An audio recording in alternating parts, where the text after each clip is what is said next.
বাড়িতে বানিয়ে নিয়েছিলাম ইঁচড়ের তরকারি। খুব সিম্পল একটা রান্না, এটা সবাই জানে এই রান্নাটা। সেরকম এই রান্নাটার মধ্যে কিচ্ছু আহামরি ব্যাপার নেই, তবু আমি রান্নাটা করেছিলাম জাস্ট ভালোবেসেই তোমাদের সাথে আমি রেসিপিটা শেয়ার করলাম। আর এই সময়টা সত্যি ইঁচড় যেহেতু উঠছে, খেতে এই সময়টা ইঁচড় খুবই ভালো লাগে। তাই বাজার থেকে নিয়ে এসেছিলাম 500 গ্রাম মতো ইঁচড়। বাজার থেকে কেটেই এনেছিলাম, এনে এটা হলুদ নুন জলে চুবিয়ে রেখেছিলাম বেশ খানিকক্ষণ।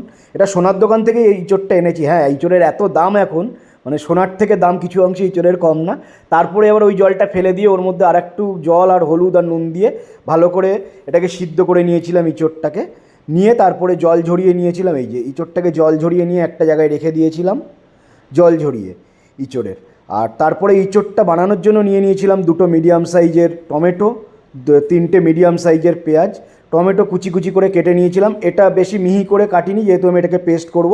যারা পেস্ট করবে না মিহি করে একদম কেটে নিতে পারো। আর তারপরেই নিয়েছি পেঁয়াজগুলোকে কুচি কুচি করে নিয়েছিলাম। আর নিয়েছিলাম ইঁচড়টাকে বানানোর জন্য বেশ মিডিয়াম সাইজের দুটো আলু কেটে নিয়েছিলাম। আর তারপরে নিয়েছিলাম বেশ কয়েক কোয়া রসুন কুচি করে, আর নিয়েছিলাম দুটো লঙ্কা কেটে। এই যে টমেটোটাকে নিয়েছিলাম, পেস্ট করে নিয়েছিলাম। তারপরেই কড়াইয়ে নিয়ে নিয়েছিলাম তেল। তেল গরম হয়ে গেলেই কড়াইয়ের ওই তেলের মধ্যেই দিয়ে দিয়েছিলাম ভাজার জন্য আলু, যে আলুগুলো কেটে রেখেছিলাম ওই আলুগুলো দিয়ে ওর মধ্যে সামান্য একটু পরিমাণে হলুদ আর দিয়েছিলাম একটু নুন দিয়ে একটু নাড়াচাড়া করে নিয়ে একটু হালকা ব্রাউন করে আলুগুলোকে আমি ভেজে নিয়েছিলাম। আলুগুলোকে ভেজে নিয়ে ওই তেলের মধ্যেই আমি দিয়ে দিয়েছিলাম সিদ্ধ করে রাখা ইঁচড়গুলো। ওই ইঁচড়গুলোকে দিয়ে ওর মধ্যে একটু ভালো করে নাড়াচাড়া করে ইঁচড়গুলোকে আমি ভেজে নিয়েছিলাম। নিয়ে ওই তেলের মধ্যেই দিয়ে দিয়েছিলাম কুচিয়ে রাখা পেঁয়াজগুলো।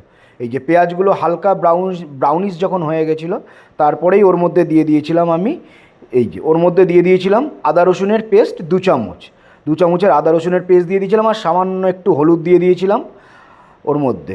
দিয়ে তার মধ্যে দিয়ে দিয়েছিলাম 1 চামচ জিরে গুঁড়ো, আর দিয়ে দিয়েছিলাম 1 চামচ ধনে গুঁড়ো, আর দিয়ে দিয়েছিলাম ওর মধ্যে কাশ্মীরি লঙ্কার গুঁড়ো, সামান্য পরিমাণে কাশ্মীরি লঙ্কার গুঁড়ো। কাশ্মীরি লঙ্কার গুঁড়োটা কালারের জন্য আমি দিয়ে দিয়েছিলাম।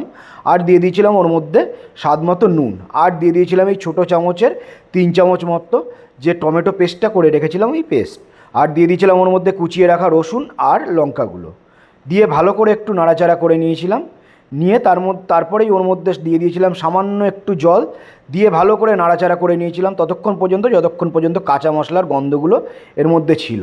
তারপরে নাড়াচাড়া করে নেওয়ার পরে দেখো এই অলরেডি এর থেকে তেল ছাড়া শুরু করে দিয়েছে মশলাগুলো থেকে।